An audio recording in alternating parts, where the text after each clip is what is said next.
Ilabaw, ilubog mo na. O, ano, i-stretch nyo pa. Ilubog mo. Hindi, sa baba. Kaya mo yan, sis. Sanay siya dyan eh. Ano po kasi siya? Caregiver. Caregiver. Opo. Yan, try nyo po si CJ. Nice one. Lalagyan na lang natin ng unan, no? O, yung maano siya, makakaupo siya ng maayos. Ito, Tsaka na. magaan siya. Oo. Okay daw. Ang daling pa rin pag ano. Kuya, sasakyan. Ha? Di ba pag baby yan? Seatbelt. Oo. Car seat. Car seat. O, parang ganun. Kabila, be. Para hindi siya mahirapan. Tsaka naka-hold yung, naka-brace yung ganito. Mm-mm. Sa pang-unan, ano, yung manipis lang.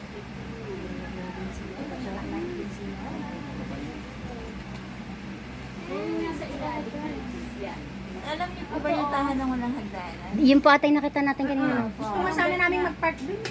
Ay, ano, mahigpit na puso. Damot na po sila. Mamamatay yung mga Ayan pala. Yung battery ko po nag-ano. Dapat nga ano, mas tutulungan nila kasi nasa bukana na lang ng ilong nila. Hindi po. Marami na kasi sila dyan siguro kaya sa mga store. Ay, hindi nakala.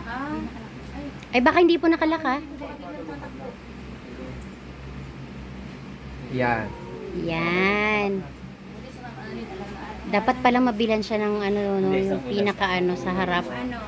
Yung pinaka parang seatbelt niya. Car seat. Mm. Kasi Meron ba yan? Hindi kami luma dati eh. Ginaganyan namin siya.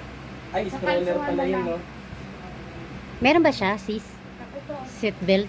Meron. Ah, ayun, meron pala siya para safe. Sakto nga. Oo. Alright. I-ano lang sa may unan. O, Nice diba? one. Yay! Pwede ka na mag-ikot-ikot nang hindi hirapan si mami magkarga. Yes. Siguro ma'am, oh, medyo mas makapal siya ma'am. Kasi parang naano yung ulo niya. Yung parang